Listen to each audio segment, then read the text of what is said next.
Here are my 4 best tips for an IBS, Crohn's, or colitis flare. My name's Mike the Healer, your gut guy. I used to have horrible Crohn's symptoms and went through plenty of flares, and my doctors really didn't know what was causing them, and I tried all the different drugs and nothing was really helping until I started addressing the root cause.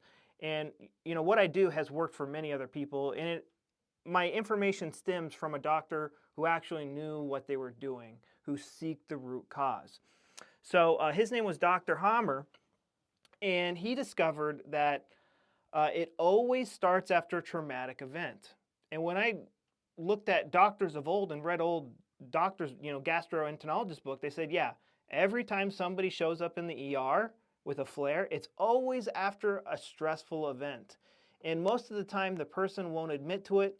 I got to talk to their family and dig it out of their family, like, yeah, he just lost his job, something to that effect. And even when I was going through flares, I would have never fessed up that, oh, I'm not stressed out, don't, but I was always super angry and frustrated and annoyed with something, like to the max when I went through my worst flares. It was either through a breakup or, passing final exams at school or a very stressful project at work. These were when I had my worst flares. So essentially, during the conflict active phase, the body is developing extra gut cells, and the first time this happens, we won't have symptoms. And this is a very brief explanation. If you want a more in-depth explanation and exactly what I did to get better, I have a 13-day protocol.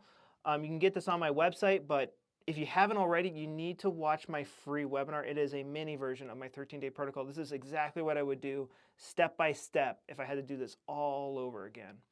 So when that conflict gets resolved, that's when the body starts to get rid of extra gut cells, and it becomes like very painful. You're removing physical flesh from your body.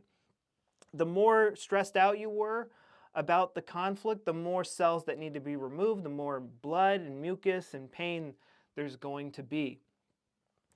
Now, while this is happening, all we can do is let it happen and manage the symptoms and try to stay relaxed and calm.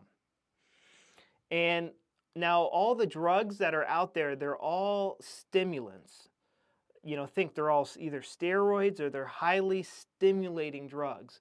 And essentially what's happening here is, this is fight or flight. This is when our nervous system is in fight or flight. And then when the conflict gets resolved, it goes into rest and digest and it starts to remove all these extra cells. Now, it depends, sometimes I see this as like a week, 2 weeks. It just depends on how intense the conflict was for somebody. But when when all the extra gut cells are finally done being removed, and this healing is also happening on the brain because the brain has been in overdrive processing the extra functions of the organ and of the stress in your life. So the brain needs to be repaired too. And when that happens, that's when we get the fever and the headaches because the brain is being repaired as well. And then after that, it's smooth sailing. And what causes somebody to get Crohn's, colitis, and IBS is if the conflict is constantly on and off, on and off, on and off. The stress at work is always on and off, on and off. The stress in the relationship is always on and off, on and off, on and off. It keeps putting the gut in and out of overdrive. While we're in a flare, it's really important not to blame food because being in a flare can be a very traumatic event for somebody. Especially if the one expert they're supposed to turn to, their GI doctor, literally has no idea what's going on and he's telling you all these scary things. Now, like, oh, somebody said gluten's dangerous, even though I've had it my whole entire life and I'm fine. Now gluten just becomes like this highly charged PTSD trigger. Your brain is in a very vulnerable state. And so, like, essentially what our job is to rest and relax and to get through this process, as comfortably and as safely as possible. Now, my symptoms were never bad enough where I had to go to the ER to get things taken care of, but I know there's a lot of people that lose a lot of blood and their weight, or they have blockages or something like that. Yes, we do require medical attention for those types of things, but to prevent future flare-ups and to have this go as smoothly as possible, we need to keep that conflict under control. We need to stay calm and understand what our body is doing. And as far as diets go, again, I'm not recommending any crazy diets. The one thing, the body is burning through a lot of sugar and a lot of protein. So, and you're really not doing a great job at digesting food right now. The digestive system is a mess. So it's really good to have things like Jell-O because it has protein and sugar in it. Yeah, I know sugar, you could do sugar from fruits. That has a little bit more nutrition in it.